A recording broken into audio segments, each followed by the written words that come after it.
আসসালামু আলাইকুম বন্ধুরা, আজকে দেখাবো কিভাবে লাল শাক ভাজি করে। তো আমি শাকটিকে ধুয়ে নিলাম, এর দিয়ে ডেকে বসিয়ে দিলাম, দিয়ে দিলাম 10-12টা কাঁচামরিচ, দিয়ে দিলাম কাঁচা রসুন, দিয়ে দিলাম কাঁচা পেঁয়াজ, দিয়ে আমি এর মধ্যে দিয়ে দিলাম আধা চামচ লবণ, দিয়ে এটাকে আমি ঢাকনা দিয়ে ঢেকে দিলাম।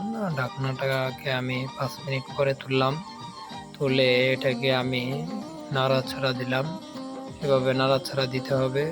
নাড়াচাড়া দিলে ওই ভিতরে মানে শাকের থেকে যে পানিটা বের হবে এটাকে আর কি শুকিয়ে নিতে হবে। তো আমি একটা কথা বলতে চাই, ভাই এবং বোনেরা যে যেখান থেকে ভিডিওটি দেখছেন, যদি ভিডিওটি ভালো লাগে, যদি মনে করেন ভিডিও থেকে কিছু শিখতে পারছেন, তাহলে আমি বলবো যে আমার ইউটিউব চ্যানেলটিকে সাবস্ক্রাইব করবেন।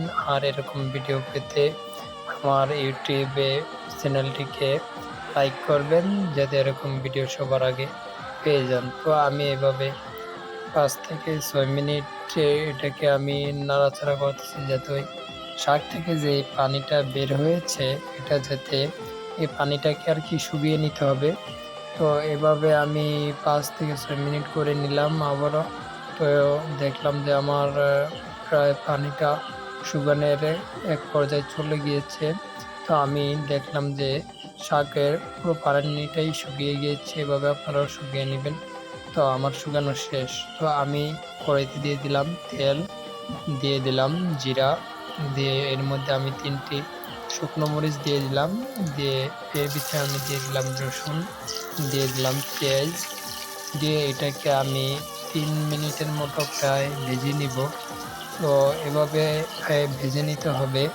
তো এরকম ভেজে নিতে হবে। আর একটি কথা হলো, আগুনের হিটটা একটু কম রাখতে হবে।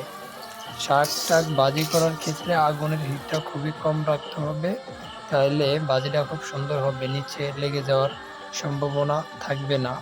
তো আমি এরকম করে এটাকে 2 মিনিট থেকে 3 মিনিটে আর কি ভেজে নিলাম। তো দেখলাম একটি বাদামি রঙের কালার এসেছে, দিয়ে দিলাম সিদ্ধ করা সেই লাল শাক, দিয়ে এটাকে আমি 2 থেকে 3 মিনিট এভাবে আমি নাড়াচাড়া দিতেছি। তো আমি সবগুলো শাক এর মধ্যে দিয়ে দিলাম, সিদ্ধ করা শাকগুলো দিয়ে এটাকে আমি এভাবে নাড়াচাড়া দিতেছি। তো প্রায় 5 মিনিটের মতো আমি দিতেছি এটাকে, এভাবে আর কি দিতে হবে। তো আমি দেখতেছি যে আমার ইয়াটারে মানে শাকটা, এই শাকগুলোর এভাবে আপনারাও দিবেন।